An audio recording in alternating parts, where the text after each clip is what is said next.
Bonjour, bienvenue sur les clés du discernement. Dans cette vidéo, on va explorer ces grandes questions que sont donc l'alimentation, la nourriture et notre rapport à l'environnement, dont on se soucie, c'est de bon ton, lorsque on est dans une quête spirituelle. Allez hop, c'est parti.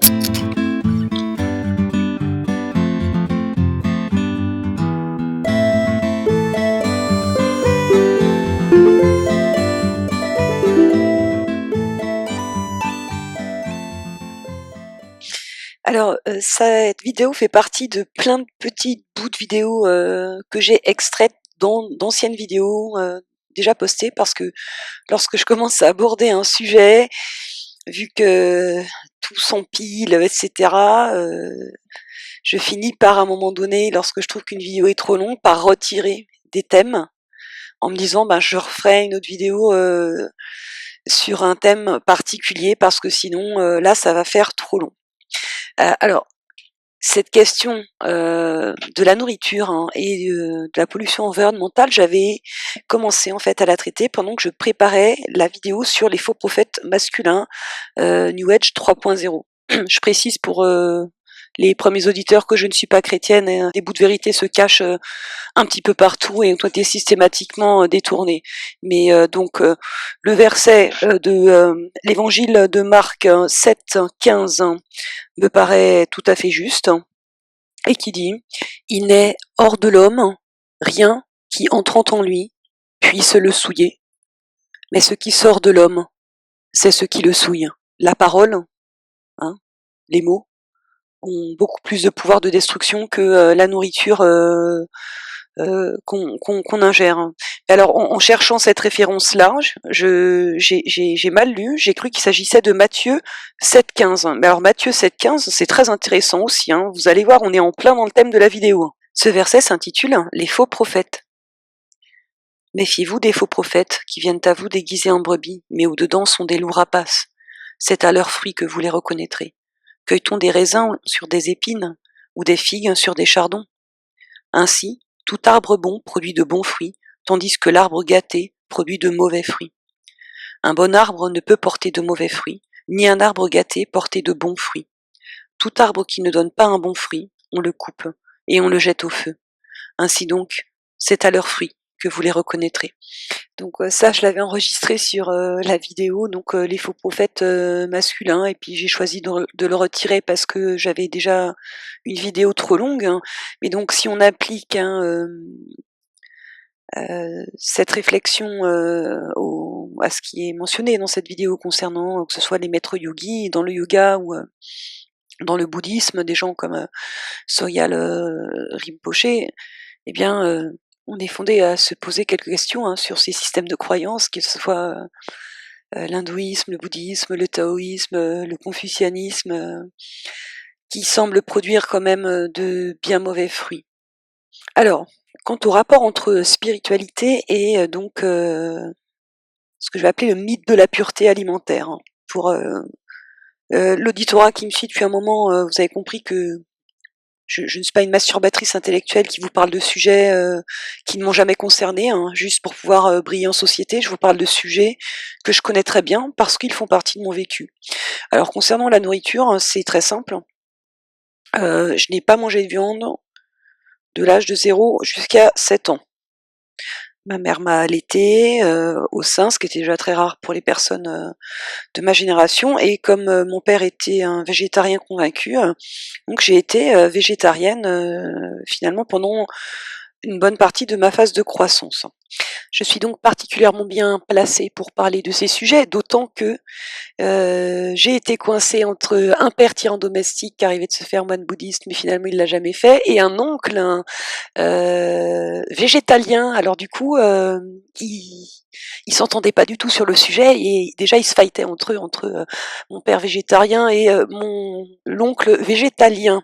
Ces deux hommes étaient des tyrans domestiques qui ont fait vivre un véritable enfer à leur épouse et à leur progéniture. Je pense notamment à l'aîné, là, un de mes cousins, qui a fait un début de rachitisme. alors qu'il était nourrisson, parce que la mère n'avait pas assez de lait ou voilà, et donc il voulait absolument, hein, le nourrir au lait de soja, hein, puis il vomissait tout. Et puis il a fait un début de rachitisme, et puis arrivé à l'âge adulte, bah, il est pas très grand, autrement dit, ça a bien flingué son potentiel de croissance, hein. Pour ce qui concerne cet oncle et cette tante que je ne fréquente plus depuis très longtemps, parce que je vais vous passer sur le comportement, de ces personnes, à l'occasion de l'enterrement de mon père. Heu Et ils sont quand même pas en très bon état, hein, ils perdent leurs dents, les cheveux sont pas très beaux, enfin franchement, en termes de santé, je crois vraiment que leur régime alimentaire ne les a pas beaucoup aidés, d'une part.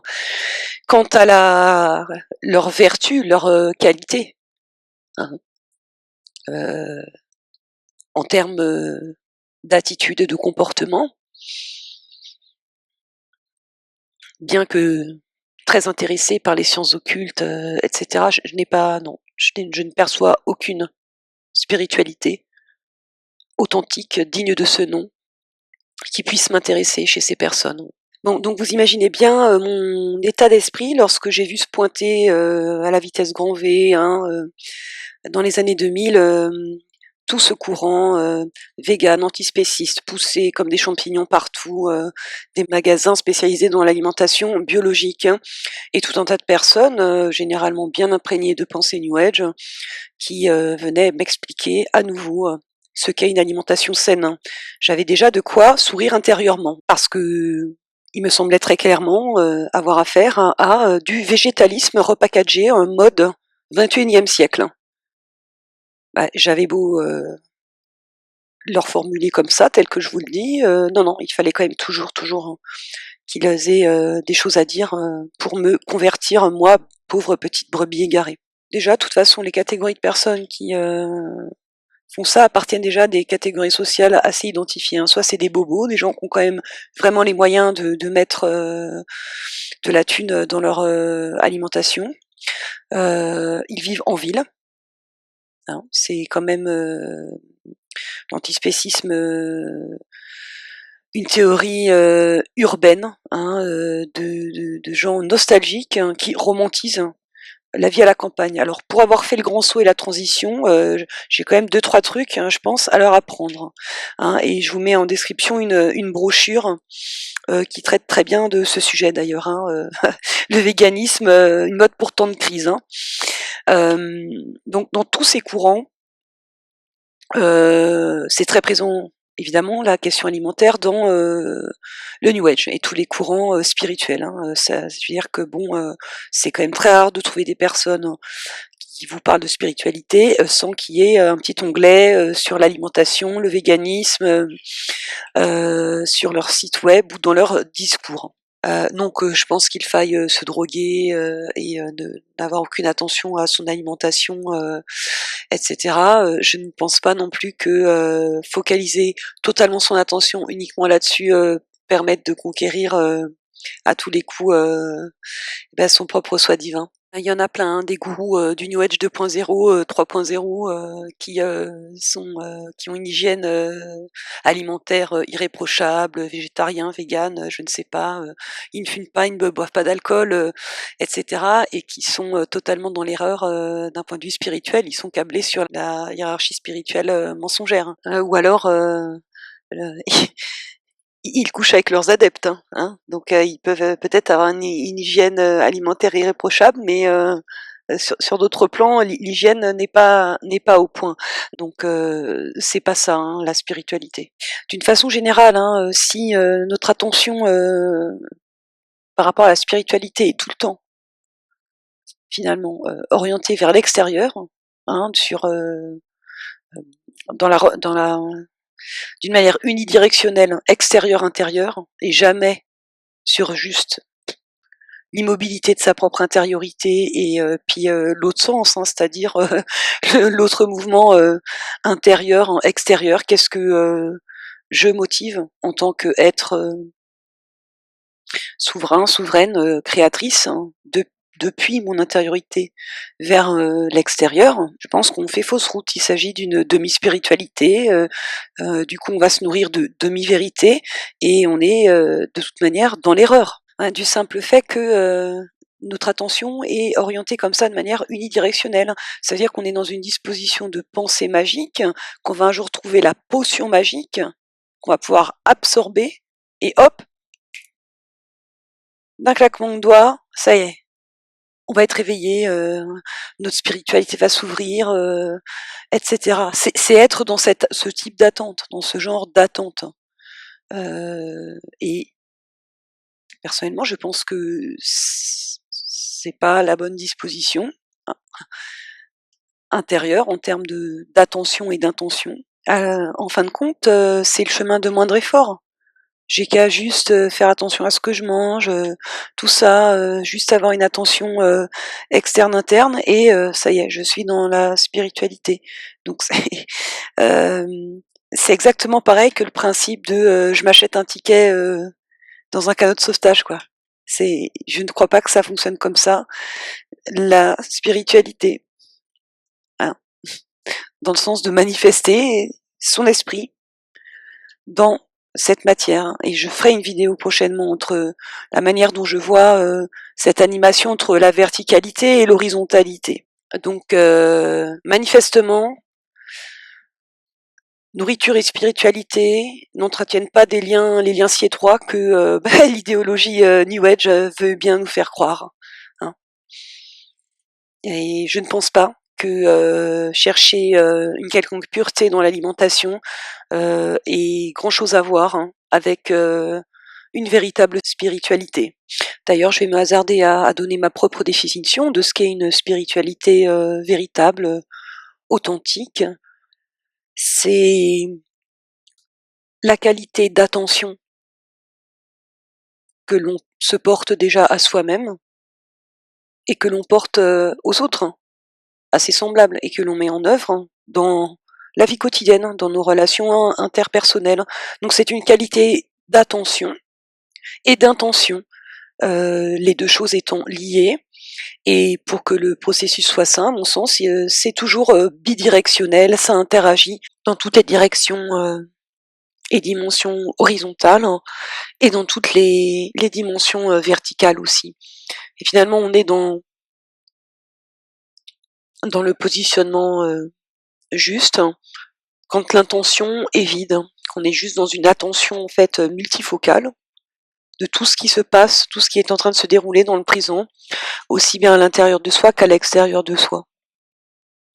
Ce que j'appelle la conscience multidimensionnelle, c'est-à-dire qu'on est à la fois finalement en prise avec son soi divin, son étincelle divine, le grand esprit invisible, son esprit, quel que soit le nom que vous voulez donner à ça, qui est là, qui observe de manière finalement totalement neutre et non impliquée. Hein, donc ça, c'est la dimension verticale, tout en étant complètement présente à ce qui se déroule dans l'horizontal. Donc l'horizontal, pour moi, c'est bien ce que nous avons à vivre dans cette dimension très dense 3D avec nos semblables, dans notre rapport à l'environnement, en tant qu'être sensible, capable d'éprouver des émotions. Quand il n'y a pas de rupture entre ces deux mouvements-là, verticaux et horizontaux, alors je pense qu'on est dans une véritable spiritualité et un véritable processus de conscience. Donc personnellement, je préfère échanger, avoir affaire à des gens qui n'ont pas nécessairement une hygiène alimentaire ou de vie parfaite aux petits oignons, mais qui ont une hygiène de leurs relations intérieures et extérieures sur laquelle ils travaillent quotidiennement, et que je peux observer par le simple fait d'être en relation avec ces personnes. Hein. On peut encore le formuler autrement. Entre une personne qui n'a jamais fait d'écart, alors elle a jamais bu d'alcool, elle a jamais été bourrée, elle a jamais fumé de pétard, elle a jamais pris aucune drogue, donc elle se croit parfaite. Mais ces gens-là, généralement, n'ont aucun contrôle et aucune maîtrise, par exemple, de leur corps émotionnel. Donc c'est une illusion de perfection produite par l'ego, puisque c'est une contrition à coller à un certain standard de perfection et de bienséance qui leur permet de s'illusionner comme ça à leur propre propos. La raison pour laquelle ils ont toujours évité de prendre des produits, parce qu'ils auraient trop peur de se rendre compte de leurs abîmes, de leurs enfers, et qu'ils seraient incapables de se tenir s'ils prenaient ces produits. Donc, pour en avoir rencontré quelques-uns et quelques-unes comme ça, moi j'ai très bien senti, en fin de compte, la structure égotique qui se construisait là-dessus, mais surtout la peur de découvrir des choses sur eux ou sur elles. Ils fument pas, ils boivent pas, ils baissent pas, ça c'est moins sûr généralement, mais se pose même-t-il la question de savoir s'ils baissent correctement, en se respectant eux ou elles-mêmes et en respectant l'autre. Je pense pas. Mais ils ont toujours des leçons à donner aux autres. Et donc les autres, au bout d'un moment, il se pourrait bien qu'ils aient finalement de bien meilleures leçons à vous apprendre, parce qu'en fin de compte, quelqu'un qui, pour X raisons, à un moment donné, a consommé des produits qui sont effectivement nocifs pour la santé, mais qui s'en est sorti, qui a fait des prises de conscience, qui a fait un véritable travail pour comprendre sa dépendance ou ses dépendances, et pour en sortir, eh ben, vu de chez moi, ces personnes-là, elles ont beaucoup plus de choses intéressantes à dire que ceux qui n'ont jamais rien vécu, qui n'ont jamais fait d'erreur, comme on dit. Il y a que ceux qui ne font rien, qui ne se trompent jamais, il se trouve qu'on apprend en se trompant. Mais je ne suis pas en train de dire qu'il faudrait avoir tout testé, tout vécu, vu une vie de patachon, pris toutes les drogues, pour forcément être quelqu'un de conscient dans une véritable spiritualité. Ce n'est pas ce que je dis. Ce que je dis, c'est que si on est vraiment complètement à l'aise et en cohérence avec son propre chemin, on n'a pas besoin de juger le chemin des autres. Et donc, contrairement à ce que peut-être quelques-uns, quelques-unes d'entre vous pourraient penser, lorsque je fais une vidéo, par exemple, sur X, Y ou Z, ou sur les faux prophètes masculins ou féminins, je ne suis pas en train de juger. Je propose des observations les plus objectives possibles et j'en tire des analyses et des conclusions. Donc ça n'a rien à voir avec le jugement. Le jugement, il se donne l'illusion d'une objectivité, généralement avec des critères, ceux qui nous sont fournis par l'ingénierie sociale et qui ne sont absolument pas ancrés dans une quelconque objectivité. En termes de positionnement, il y a une différence entre juger quelqu'un, commencer à l'insulter, apporter comme ça un certain nombre de jugements de valeur et dire simplement, par des observations très concrètes, que ces personnes sont dans l'erreur. Elles s'illusionnent à leurs propres propos, avec des constructions égotiques, et elles emmènent avec elles dans l'erreur d'autres personnes. Enfin, pour clôturer ce chapitre sur l'alimentation est énormément liée en fait à la culture, au terroir, ce n'est pas quelque chose de naturel, c'est aussi le fruit d'une construction sociale, et donc on ne peut pas ne pas les regarder du côté des injonctions différentielles qui sont faites aux hommes et aux femmes concernant l'alimentation. Donc je pense notamment aux travaux de Françoise Héritier. Elle a commencé sur les populations africaines et elle a mis un temps considérable à se rendre compte que les femmes qui bossaient dans les champs avec leur enfant dans le dos s'arrêtaient immédiatement pour nourrir un enfant lorsqu'il pleurait, mais pas toujours.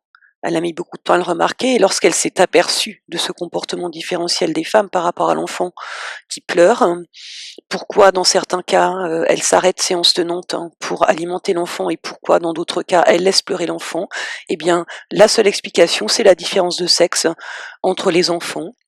Une légende veut que si on laisse un bébé mâle pleurer, il va exploser, devenir tout rouge et mourir, alors qu'une fille, ce n'est pas grave, on peut la laisser pleurer, elle peut bien attendre pour être alimentée, parce que de toute manière son destin c'est d'être frustrée, donc autant qu'elle l'apprenne tout de suite.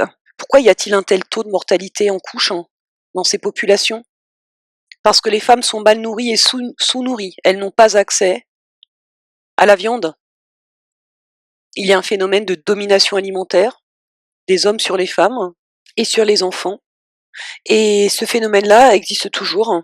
Il est bien présent aujourd'hui dans nos sociétés civilisées, développées, occidentales. Seulement, il prend des formes beaucoup plus pernicieuses que dans les pays du tiers-monde, de l'Afrique subsaharienne ou de l'Inde, etc. Il prend la forme d'injonctions contradictoires adressées aux femmes qui les conduisent par exemple à développer des pathologies mentales telles que l'anorexie mentale.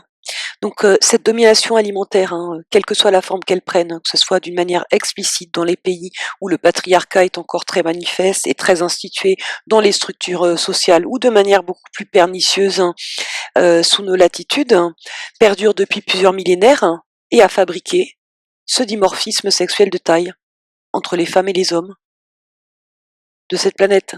C'est pas le programme phylogénétique du genre humain qui prévoit que les femmes soient plus petites que les hommes. Un ensemble de contraintes ont contribué à faire régresser la taille des femmes. Donc j'ai téléchargé sur ma chaîne toute la série sur le dimorphisme sexuel de taille, grand et petite, où plusieurs spécialités s'expriment sur le sujet pour qu'on puisse comprendre pourquoi, d'où ça vient. Mais la seule réponse aujourd'hui qu'on en a, c'est la domination alimentaire. Et une femme qui ne peut pas développer son plein potentiel de croissance, du coup aura un bassin étroit et plus de risques lors d'un accouchement de mourir.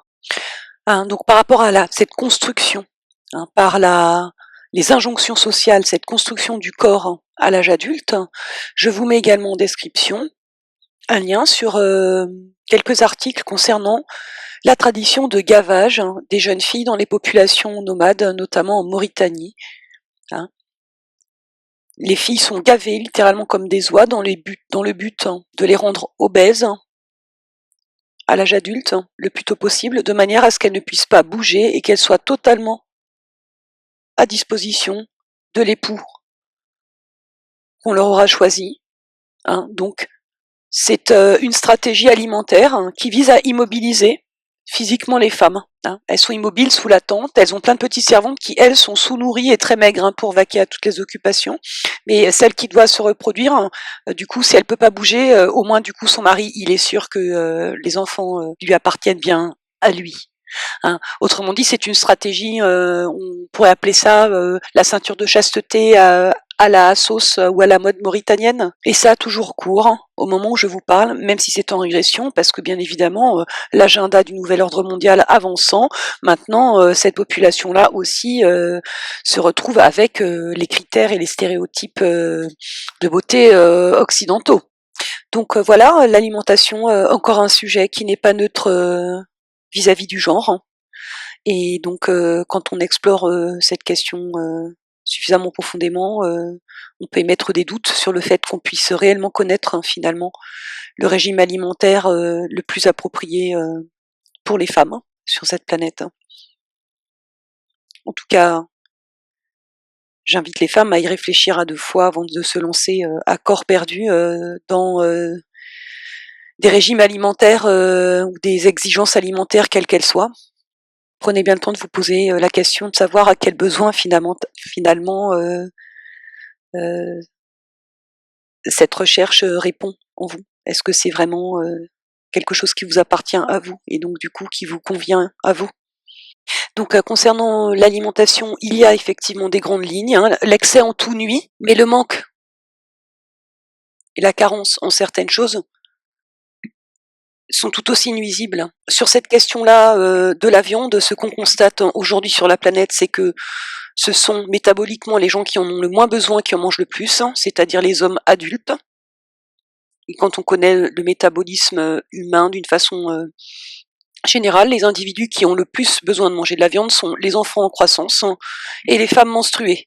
Et c'est ces 2 catégories-là qui en mangent le moins. Donc il faudra attendre que toute une génération de femmes véganes arrive à un âge avancé pour qu'on puisse vraiment savoir quelles sont les conséquences à long terme de ce type de régime alimentaire.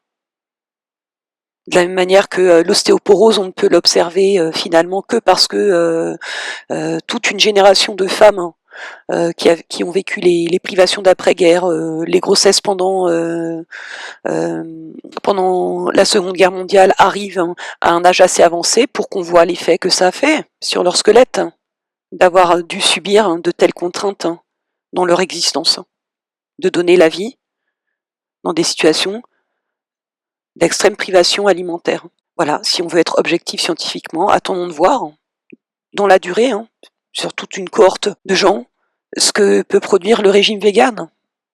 Mais je pense qu'on va découvrir que ça ne convient pas à tout le monde. Et je connais des femmes qui étaient véganes et puis arrivées à la ménopause leur corps ne supportait plus ce régime alimentaire et ça a été très douloureux pour elles, par exemple, d'être obligées d'accepter de manger un peu de viande, eh bien une fois par mois, hein, au moment de leur cycle. Et ce n'est pas parce que le régime végétarien, a priori, ne m'apportait aucun préjudice sur ma phase de croissance et j'ai pu développer mon plein potentiel de croissance.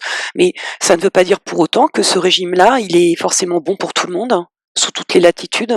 Pour commencer, si ça ne m'a pas porté préjudice, c'est peut-être parce que ma mère m'a allaitée très longtemps. Elle était la seule de la maternité à allaiter son enfant, parce que c'était pas à la mode dans les années 70, hein, avec le féminisme de la seconde vague, où il fallait de plus en plus ignorer, hein, le côté animal du corps de la femme. Donc elle a dû lutter aussi contre ça. Elle était la seule à se faire regarder de travers, hein, à allaiter son enfant au sein. Et elle l'a fait, je crois, au moins 6 mois. Donc j'ai eu une période d'allaitement par ma mère, hein, très longue, hein, où elle m'a donc donné tout son calcium, hein, tous ses anticorps, etc. Mais ça se trouve, c'est ça la base, hein. C'est peut-être pour ça que par la suite, hein, le régime végétarien, et parce que peut-être mon métabolisme, mon groupe sanguin aussi s'est très bien accommodé de ce régime-là, que ça ne m'a pas porté préjudice. Est-ce que je peux pour autant dire que ça y est, c'est le sésame, tout le monde devrait faire pareil? Mais enfin, qu'est-ce que c'est que cette histoire?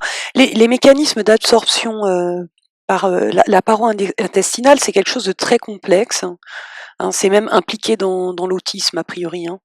Bon, donc, ce qui fait que, par exemple, à chaque fois que moi j'ai affaire à des discours du genre oui, mais non, on n'a pas besoin de viande rouge pour avoir notre apport en fer parce que tous les légumes secs en contiennent. Alors oui, c'est vrai. Mais la question c'est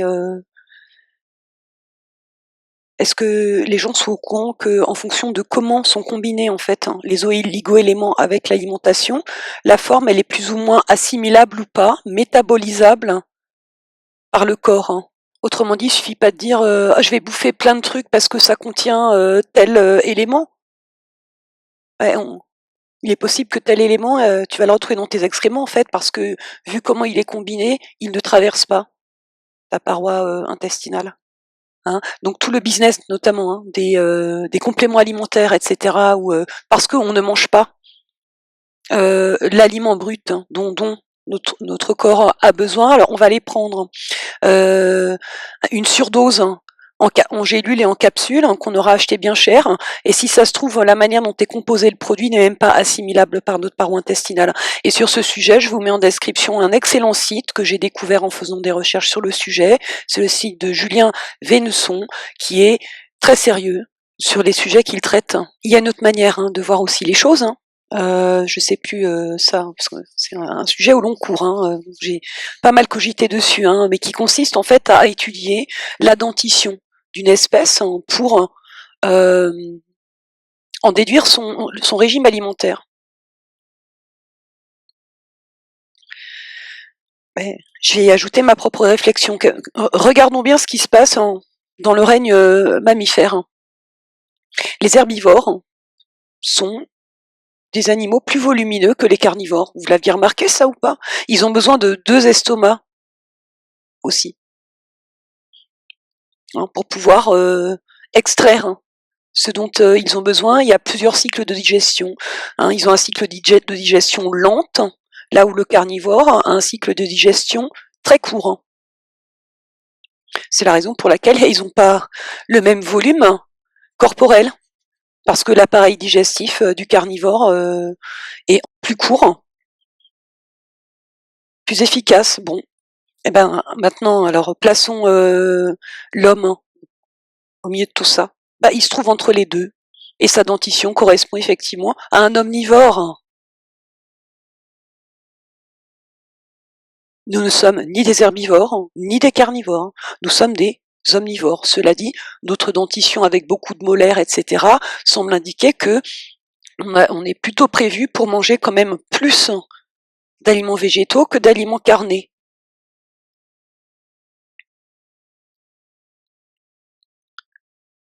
Donc après, voilà, encore une fois, à chacun chacune de voir en fonction de son propre corps, quand on est bien incorporé, on le sait, hein, voilà. Pour moi, je sais pas, j'aime pas les étiquettes, mais je pense que plus ou moins je dois pratiquer l'instinctothérapie, hein, et que Déjà, de base, je mange très peu de viande, donc quand j'ai envie de manger de la viande, c'est très certainement parce que j'en ai un petit peu besoin. Euh, je ne suis pas carencée en fer, bien que je mange très peu de viande et pas plus de légumes secs que ça. Allez comprendre pourquoi. Mais une autre personne avec le même régime alimentaire que moi aura des problèmes de santé ou sera carencée en fer. Et je vais aller lui faire la leçon de morale, lui expliquer que non, non, il faut absolument que tu manges comme moi, comme ceci ou comme cela, parce que pour moi ça marche. Enfin, mais qu'est-ce que c'est que cette histoire, hein? C'est c'est quand même consternant de voir à quel point cette envie de vouloir imposer une solution universelle aux autres est si forte. Faut se poser la question de savoir comment ça se construit, ça. Pourquoi veut-on faire ça? Hein, d'où émergent les personnes qui, avec plein de moyens de propagande, hein, sont financées pour lancer ces nouvelles grandes campagnes, hein, d'hypnose de masse, hein, au sujet de l'alimentation. Donc c'est toujours la même histoire, hein. Donc s'il y avait un régime alimentaire universel qui convienne à toutes les populations qu'il y a aujourd'hui sur cette planète, hein, avec toute notre grande science scientifique ou que sais-je encore, je pense qu'on l'aurait déjà découvert, hein. Sauf que c'est un petit peu plus compliqué que ça, finalement, l'histoire de l'espèce humaine, et qu'il y a bien 7 milliards de possibilités. Chacune de nous avons notre propre métabolisme, notre propre alchimie interne, et notre boulot, c'est de la comprendre et de la respecter et de faire corps avec, de manière cohérente. Hein, voilà, donc encore une fois, hein, on peut très bien être végane. Moi, ça ne me pose aucun problème si vous avez les moyens, que ça ne vous avez aucun souci de santé avec ce régime alimentaire, hein, que notamment pour les femmes, hein, qui traversent des phases hormonales importantes au cours de leur vie, que ce régime-là ne vous porte pas préjudice, moi j'ai aucun problème avec, mais c'est pas du tout un indicateur, à mon sens, d'une quelconque conscience ou éveil spirituel. Ça y sert, pour ce que j'ai pu en observer, plutôt de substitut, hein, de véritable conscience, hein, spirituelle. Voilà, donc toutes les combinaisons existent, hein, tout simplement, hein. Ce n'est pas un critère majeur. Pour moi, le véganisme, exactement comme le nudisme, hein, cette grande mode aussi du nudisme, sont des idéologies qui émanent en fait d'une population urbaine qui romantise le retour aux sources, le retour à la nature. Et puis, comme on est tout le temps dans des ouroboros et des serpents qui se mordent la queue, plus tu forces sur le mental en croyant te reconnecter à la nature, plus tu t'en éloignes, hein. Donc voilà ce que je pense du véganisme et du naturisme. Les peuples autochtones, tu les verras jamais se balader complètement à poil et faire du vélo sans un pagne ou sans un slip. Si tu veux, en fait, il y a une raison. C'est que ces zones-là sont des zones fragiles. Ce sont également des zones sacrées du corps, hein, et ça a du sens de les protéger des agressions extérieures, que ce soit du soleil ou ce que tu veux.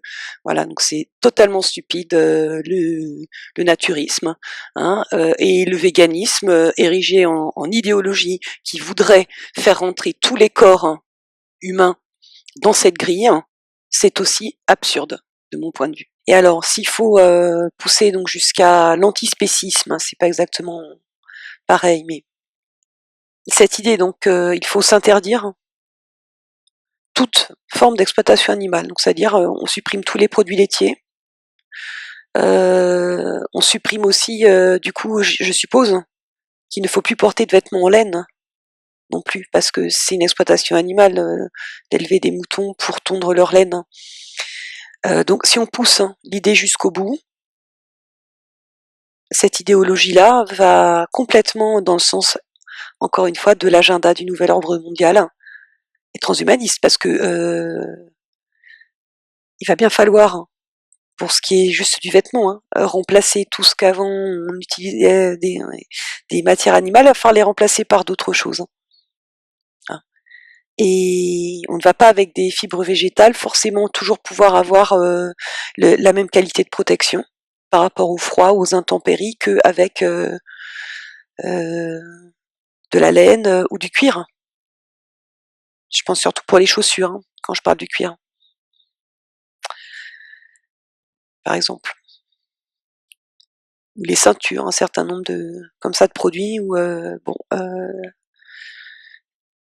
c'est quand même clairement le cuir qui est le meilleur produit, quoi, en termes de durée de vie, quoi. Si tu veux pas passer ton temps à remplacer tes ceintures et tes chaussures. Bon, il est clair qu'il y a actuellement donc le bambou qui devient de plus en plus présent. On le voit sortir à toutes les sauces. Donc bon, c'était un produit alimentaire, tout ça. Maintenant, on le voit pour les meubles, etc. Maintenant, il y a la fibre aussi de bambou avec lesquelles on fabrique beaucoup d'articles culinaires ou de contenants donc pour la nourriture. On met encore une fois, ça veut dire beaucoup d'industrie pour pouvoir transformer cette fibre dans cette nouvelle matière de haute technologie. Donc à voir dans la durée si toute cette industrialisation de la transformation du bambou, c'est si neutre que ça sur l'environnement, sur la santé des gens qui travaillent dans ces entreprises. Est-ce qu'on se rapproche vraiment du coup d'un mode de vie le plus neutre possible pour notre environnement? Franchement, tout bien réfléchi, rien n'est moins sûr. Mais si on pousse en tout cas cette idéologie jusqu'à son extrême, on aboutit quand même à des industries, on fait appel à de la technologie pour pouvoir produire ce que donc on s'interdit de prendre sur les animaux. Et puis pour enfoncer le clou sur l'antispécisme, donc tout tourne autour du concept de sentience, donc de la capacité à sentir, à avoir un système de perception sensible de son environnement.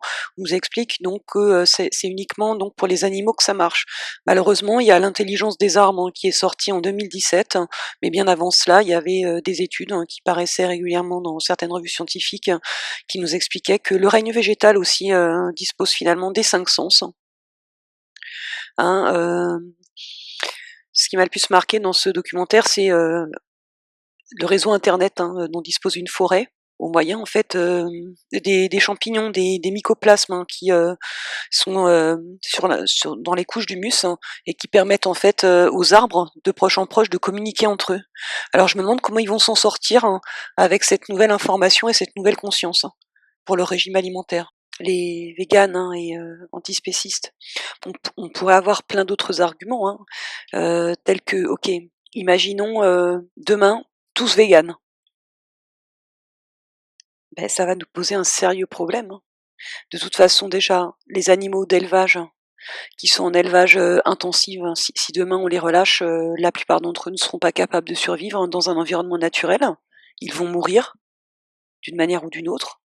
Ça va nous poser un gros problème de santé publique et de pollution des cours d'eau, première chose. Et deuxième chose, quand on fréquente un peu les zones rurales, je dis beau ne pas apprécier les chasseurs parce que pratiquer ça comme divertissement, c'est non, c'est ça c'est juste pas pensable, de mon point de vue, mais bon, je ne m'interdis pas de discuter avec eux, mais donc on est au courant qu'il y a régulièrement, par exemple, des problèmes de sangliers qui viennent et qui dévastent les cultures. Alors vous imaginez si demain on doit relâcher tous les animaux d'élevage en pleine nature, je pense que les véganes ils vont pas être contents parce qu'ils vont avoir toute leur culture ravagée et ils vont crever la dalle. Et ils seront peut-être bien contents d'avoir les chasseurs à côté pour les aider à résoudre le problème. Et ouais. Donc voilà, des personnes qui me tiendraient ce genre de discours, mais qui ont jamais essayé de cultiver leur propre petite parcelle, qui n'ont jamais été confrontées au problème des ravageurs, des limaces qui te bouffent toutes tes salades en une nuit, ou des ragondins qui te dévastent tous tes légumes racines aussi en une seule nuit, alors que les légumes racines, c'est des cultures lentes, il faut les commencer sous abri en février, et veiller dessus pendant très longtemps, et hop, en une nuit, il n'y a plus rien. Mais j'ai pas les moyens moi seule de lutter contre les ragondins, mais ce qui est sûr c'est que j'ai eu 0 carottes et légumes racines pour faire mon hiver. Donc ça c'est la réalité vraie. Donc moi je les aime bien les ragondins, je les trouve mignons, mais voilà, c'est une espèce qui ne s'auto-régule pas et qui à ce titre est invasive, et s'il y a aucune politique effectivement de maintenir un minimum d'équilibre, ça devient véritablement un problème. Ça détruit aussi toutes les rives, par exemple des zones marécageuses. Donc il y a des conséquences importantes pour l'habitat même d'autres espèces, pas uniquement les humains. Donc pour ce qui me concerne, dans cet univers, hein, aujourd'hui c'est vrai régi principalement par des lois de prédation et de transformation d'énergie, hein, où pour maintenir une enveloppe 3D, il faut consommer d'autres formes d'énergie. Je pense que ce qui est grave, ce n'est pas de tuer entre guillemets ou de transformer l'énergie. Ce qui est grave, hein, c'est de transformer l'énergie ou de tuer sans amour, hein, sans conscience, ou en étant habité par une conscience, une fausse conscience spirituelle, hein, câblée sur l'intelligence artificielle, hein, que ça arrangerait bien en fait effectivement qu'on leur laisse la place avec une planète bien propre. Enfin bref, sans aucune compréhension de ce que l'on est en train de faire, pourquoi on le fait et pour qui on le fait. Tout ça est très proche de ce qu'on peut voir dans le film que tout le monde connaît, je pense, hein, Avatar, hein, de James Cameron. Bon, même s'il y a très certainement des programmations mentales aussi, hein, dans ce film. Bon, déjà la planète s'appelle Pandora, ça peut pas être fortuit. Le film s'appelle Avatar, c'est pas fortuit non plus, hein, parce que la signification de Avatar, c'est les réincarnations multiples du dieu Vishnu, hein, dans la religion hindouiste. Bref, c'est l'encodage finalement de l'idée du sauveur, hein, externe qui va venir sauver tout un peuple, etc., etc. Mais je ne peux pas tout traiter dans une seule et même vidéo. Revenons à nos brebis. Je pense que s'il faut faire un choix, c'est peut-être plus important de travailler sur sa propre hygiène émotionnelle et interpersonnelle, interrelationnelle, la relation qu'on a à soi et aux autres, hein, que de se crisper sur toutes les pollutions aujourd'hui que l'on peut avoir autour de nous. Sans dire qu'il ne faut pas les prendre en considération non plus, hein. C'est toujours une question de discernement et d'équilibre. Et puis de moyens aussi, hein, parce que aller dire à quelqu'un qui n'a pas les moyens qu'elle devrait manger tout bio, tout ceci, etc., ou n'avoir dans son logement que des produits où elle est certaine qu'ils n'ont été traités par aucun retardateur de flamme, aucun perturbateur endocrinien, c'est juste mettre les gens dans une situation intenable encore et impossible, irréaliste pour elles. Du reste, ça revient aussi à dire que seules les personnes finalement qui auront certains moyens pour se débarrasser de toutes ces pollutions seront susceptibles euh, d'être réellement en contact avec une spiritualité authentique. Donc ça ne me paraît ni vrai ni juste. C'est particulièrement pas vrai en plus aujourd'hui, où nous sommes de toute façon gouvernés par des psychopathes, et qu'à la limite, les personnes portant un esprit, on les trouve très certainement en grande majorité dans les couches sociales les plus défavorisées. Donc voilà pour le rapport entre spiritualité et nourriture. Je vais passer maintenant à la question plus générale, hein, de notre rapport à l'environnement, une fois qu'on a pris conscience que nous sommes sciemment empoisonnés par tout un tas de produits, les chemtrails, le fluor, les bromures, le chlore. On ne peut pas vraiment contrôler l'air qu'on respire. On ne peut pas vraiment plus contrôler si on a un jardin potager, la qualité de l'eau de la nappe phréatique dans laquelle vos cultures va de toute façon pomper. Vous pouvez, si vous avez les moyens, de faire une analyse de votre sol, hein, si vous avez la chance d'avoir un petit bout de potager, et vous allez fort probablement vous rendre compte, hein, qu'il y a aussi des polluants. Si ces parcelles-là ont été cultivées eh bien pendant les 30 glorieuses, hein, où tout le monde, hein, les potageristes amateurs, hein, utilisaient massivement tout un tas de pesticides et de produits phytosanitaires qui sont encore présents dans le sol. Bon, alors, il y a toute la vague des survivalistes, des gens, des héritiers, des gens qui ont beaucoup d'argent et qui ont pu se construire une maison entièrement autonome, tout est contrôlé, l'eau, la qualité du sol, etc. Bon, tant mieux pour eux, hein. Mais alors, pour tous les autres gens qui prennent conscience de ça et qui n'auront pas les moyens de se fabriquer comme ça leur petit bunker, la seule chose, en y réfléchissant bien, qu'on peut bien contrôler, c'est la qualité de l'eau que l'on boit. Donc je suis pas en train de vous dire d'aller acheter des bouteilles, mais sachez qu'il existe des filtreurs à eau par gravité. Et si vous êtes une personne intéressée par ça, je pense que vous pouvez dégager un budget pour vous acheter ça. C'est en acier inoxydable, c'est increvable, à condition de prendre de l'acier inoxydable made in Europe et non pas made in India ou made in China, parce que ça rouille au bout d'un mois. Et oui. déjà fait ça. Il nous reste encore quelques compétences quand même dans la sidérurgie et l'industrie secondaire en Europe, hein. On n'a pas encore fait tout le transfert de compétences vers les esclaves indiens et chinois. Par contre, il faut faire une réserve de carottes en céramique filtrante et de charbon actif que vous allez mettre à l'intérieur, hein.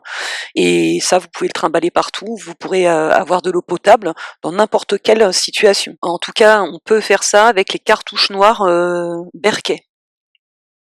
C'est de la technologie militaire, hein. C'est les premiers trucs qu'on apporte sur les lieux de catastrophes naturelles, hein, par inondation par exemple.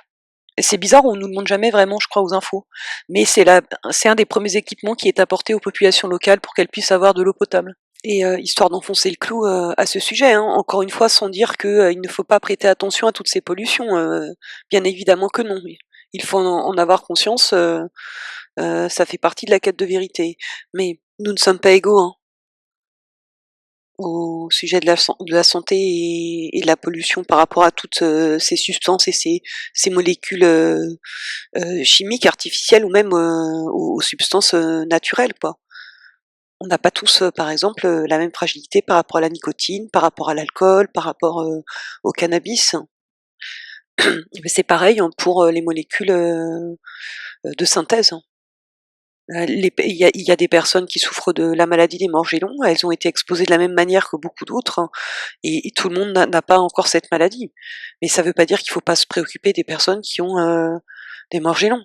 De toute façon, étant donné que l'épandage par chemtrail apparemment n'était pas suffisamment efficace et rapide, ils ont décidé de nous pondre les 11 vaccins obligatoires maintenant pour les nouveau-nés, où il y a des nanoparticules encore plus efficaces, capables de s'auto-organiser à l'intérieur du corps et de remplacer voilà, les cellules organiques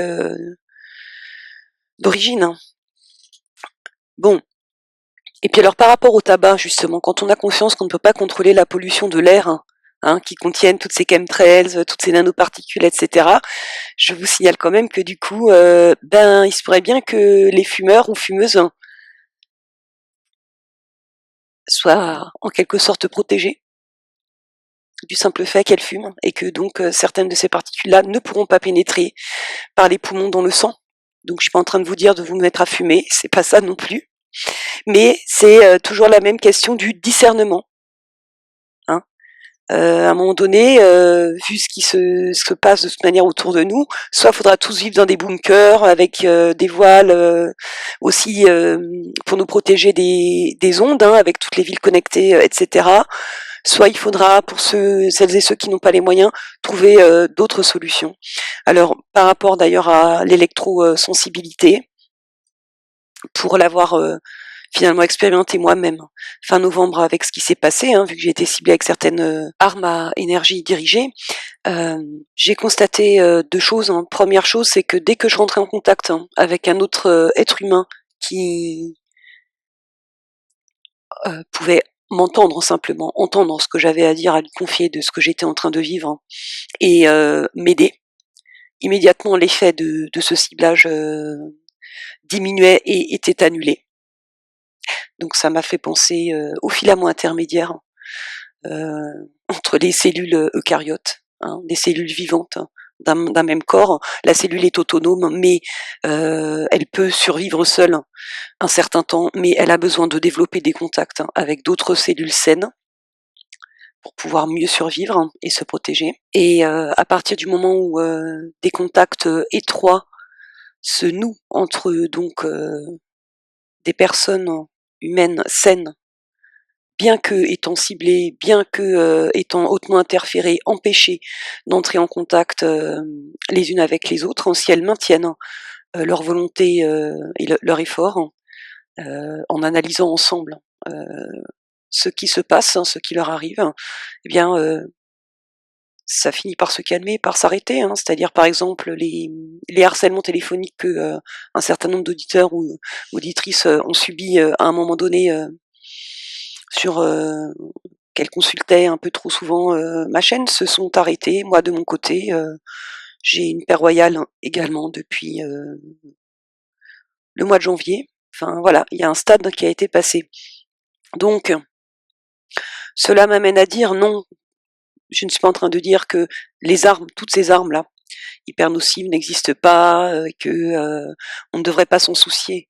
Mais je pense malgré tout que la principale arme qu'ils ont contre nous, c'est la propagande et de nous priver de la véritable conscience de tous nos pouvoirs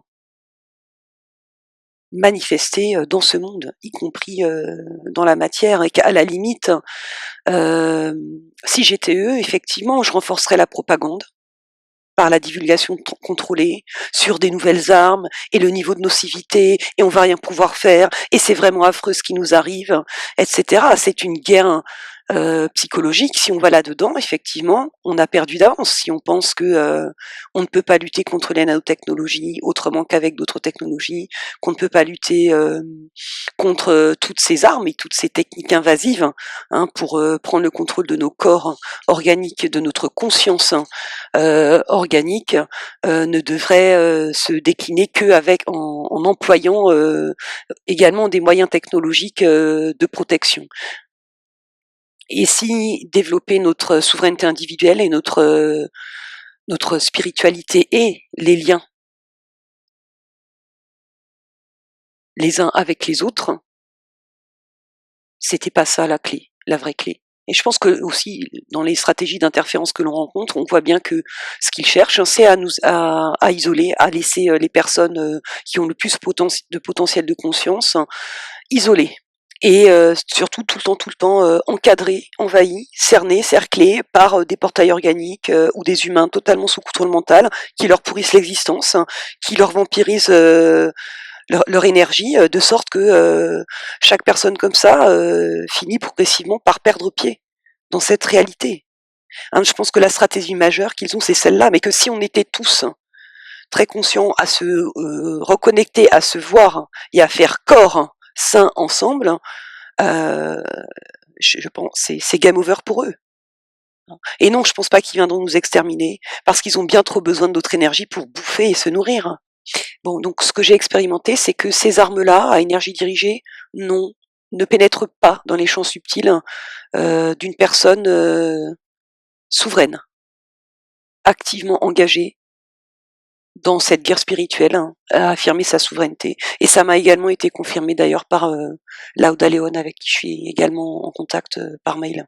Donc pour résumer, hein, sur ce sujet, hein, rapidement, sans dire que ces technologies n'existent pas et qu'elles ne sont pas graves et nuisibles, mais je pense qu'il y a tout un spectre finalement de types de protection qui ne requièrent pas de technologie équivalente, pour s'en protéger, auxquelles nous devrions songer. Un axe de recherche en cours de développement. Hein. Et voilà, c'est le moment de conclure cette vidéo, et je vais vous citer un autre passage de l'évangile de Matthieu, qui se trouve en fait d'ailleurs pas très loin de celui des faux prophètes. Donc forcément, j'ai mon œil qui a glissé dessus, hein, sur le verset 7.1, ne pas juger. Ne jugez pas, afin de n'être pas jugés. Car du jugement dont vous jugez, on vous jugera. Et de la mesure dont vous mesurez, on mesurera pour vous. Qu'as-tu à regarder la paille qui est dans l'œil de ton frère, et la poutre qui est dans ton œil à toi? Tu ne la remarques pas? Ou bien comment vas-tu dire à ton frère, laisse-moi ôter la paille de ton œil, et voilà que la poutre est dans ton œil? Hypocrite, ôte d'abord la poutre de ton œil, et alors tu verras clair pour ôter la paille de l'œil de ton frère. Donc, tout ça pour vous livrer ma propre conclusion et ma propre manière à moi, hein, de fonctionner dans ce monde. Je ne vais pas prendre pour critère pour savoir si j'ai des choses à échanger avec un frère ou une sœur en humanité. Je ne vais pas prendre pour critère la nourriture matérielle qu'il ou elle ingère. Je vais prendre pour critère les nourritures célestes auxquelles il ou elle s'alimente. Et d'ailleurs, du coup, si cette source d'alimentation-là est vraiment bonne et pure, dans une attention pure, une vigilance pure, sans intention, sans volonté, C'est ce qui nous permet d'ailleurs de ne pas jouer de triangle du dragon dans ce genre de relation. Alors, je le sais puisque je le vis dans la relation avec cette personne. Je vois bien que je vis autre chose que le cycle infernal fractal des triangles du drame. Et ça change la vie. Et ça change aussi la vision de soi-même et de la vie possible sur cette planète. On s'aperçoit que oui, c'est possible de vivre en paix et en harmonie avec ses semblables. En un mot,